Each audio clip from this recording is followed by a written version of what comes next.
Initial comment रोकड़ी साहब मैं आपसे लेना चाहूँगा। मौसम की सूरत हाल तो हम बाद में जानेंगे, सियासी मौसम की सूरत हाल के ऊपर बात करना बहुत ज़रूरी है। चौधरी सरवर साहब ने बड़ा दावा कर दिया। उन्होंने कहा कि लंदन वालों की ईमा के ऊपर इस्तेहकाम पाकिस्तान पार्टी मार्ज़ वजूद में आई। इसमें कितनी सदाकत है और कैसे काउंटर रिएक्ट करेंगे इसके ऊपर? देखिए, हमारा जो सियासी माहौल है ना, वो गुमान की बुनियाद के ऊपर हुक्म लगाने पे आ गया है। पूरी तारीख दुनिया की आप पढ़ लें, गुमान लोग करते हैं लेकिन वो फाइनल वर्डिक्ट नहीं देते। यानी वो कह सकते हैं कि यार हमें लग रहा है ये हो सकता है, यहाँ ये नहीं, कोई नहीं कहेगा, वो कहेगा ये हो गया है। और उसके पास जब आप पूछेंगे एविडेंस तो कहेगा someone has told me. Now who is that someone? This nation will never understand that.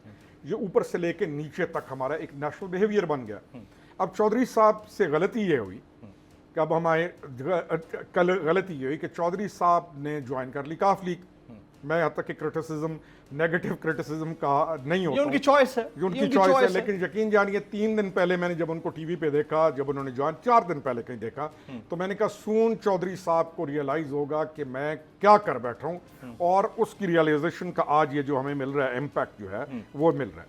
Chaudhary साहब शुड कंसंट्रेट क्यूली के ऊपर। चौधरी साहब को जो 5-4 साल की गवर्नर है और उससे पहले की ये भी है, हम नून के दौर की गवर्नरशिप वो तमाम अपनी उस गवर्नर को he should think and enjoy. Chaudhary साहब, I remember is one picture, he is in lake, वो कपड़े पहने हुए हैं और वो गवर्नर के जो है ना जो एक झील है उसके अंदर एक शाहाना किश्ती के अंदर बैठे हुए थे। तो हम वो लोग थे, हम कहते थे यार नॉट दिस भाई, इस चीज को छोड़ो, काम करो, ये वाली पिक्चर। अच्छा, उसके ऊपर मेरी बड़ी ऑब्जेक्शन थी उस पिक्चर। मैंने भी उसके ऊपर बड़ा शोर मचाया था। तो I would recommend and I would request Chaudhary साहब काफली पे कंसंट्रेट करें। और पता नहीं आपके लिए शायद कुछ चांस बन जाए कि गवर्नर बनने का कहीं और, लेकिन he should avoid these things on basis. आप इसको रिजेक्ट करेंगे? 100% बेसलेस है, 100%, ऐसा कुछ नहीं है, नॉट एट ऑल। अच्छा, और इस बात में कितनी सदाकत है कि इस्तेहकाम पाकिस्तान पार्टी नून लीग के साथ अलायंस में जाएगी फ्यूचर में?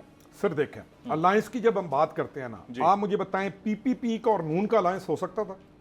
सवाल ही नहीं पैदा होता था। नहीं हो सकता था। सड़कों पर घसीटने की बात हो रही थी, हुआ ना अलायंस। हाँ जी। मैं ये कहता हूं कि अलायंस फॉर द बेटर सेक हो, अलायंस फॉर द गुडनेस हो। सबसे पहले हमें कोई एतराज नहीं किसी के साथ भी कल अच्छाई के लिए अलायंस करने का, लेकिन हक और बातिल ना करार दिया जाए। यानी राइट एक्सट्रीम, लेफ्ट एक्सट्रीम, इस पे ना खड़ा हुआ जाए। पार्टीज को भी और पार्टी लीडरशिप्स को भी आज के दौर गुजरने के बाद ये सोचना चाहिए कि वो हक और बातिल की जंग ना समझे। पाकिस्तान की पार्टीज हैं, पाकिस्तान के लोग हैं, और पाकिस्तान के लिए अगर वो इकट्ठे होंगे तो पाकिस्तान का फायदा होगा, नुकसान नहीं होगा। तो मैं तो इसका कायल हूं। क्या इमरान खान की गवर्नमेंट में MQM ये सारे लोग शामिल नहीं थे? मिनिस्टर्स तमाम दूसरी मेन पार्टीज के लोग शामिल नहीं थे। तो इस अलायंस को एज ए तैबू क्यों सोचा जाए कि कोई नया काम हो रहा है? अलायंस फॉर बेटरमेंट हो, अलायंस अच्छाई के लिए हो, मुल्क के लिए हो, आपको और हमें सपोर्ट करना चाहिए। हाँ, जहां अलायंस जाए डिस्ट्रक्शन मोड में, जहां अलायंस जाए मुल्क के खिलाफ, आपको और मुझे दोनों को चाहिए कि हम खड़े हो जाए। तरीन साहब की मुलाकात हुई है नवाज शरीफ साहब से? I think it is due now. Is it due now? I was hearing it on media, लेकिन अभी तक ऐसी चीज मेरे पास पहुंची नहीं है। आई वाज टोल्ड कि he what would be the agenda? Sir agenda देखें, दो पार्टीज की जो लीडरशिप है ना सर, उसको पाकिस्तान की मौजूदा सूरत हाल के ऊपर मिलना लाजिम है। तरीन साहब शुड मीट मैं इजाजत लूंगा।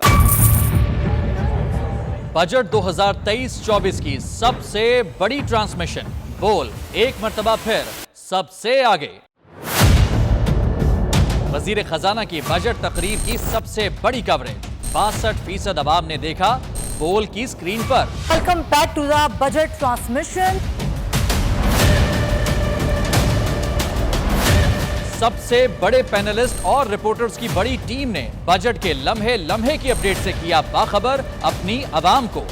गुजरात अदाफ में यूं कह रहा हूं कि एक तरफ ये ख्वाहिश है कि लोगों को रिलीफ दी जाए, क्योंकि इलेक्शन सर पर है, तो कोई ऐसा बजट दे जो पॉपुलिस्ट हो। क्योंकि बोल रखता है खबर के हर पहलू पर नजर। बोल है सबसे आगे, सबसे पहले। सब्सक्राइब करें और बेल दबाएं ताकि कोई खबर रह न जाए।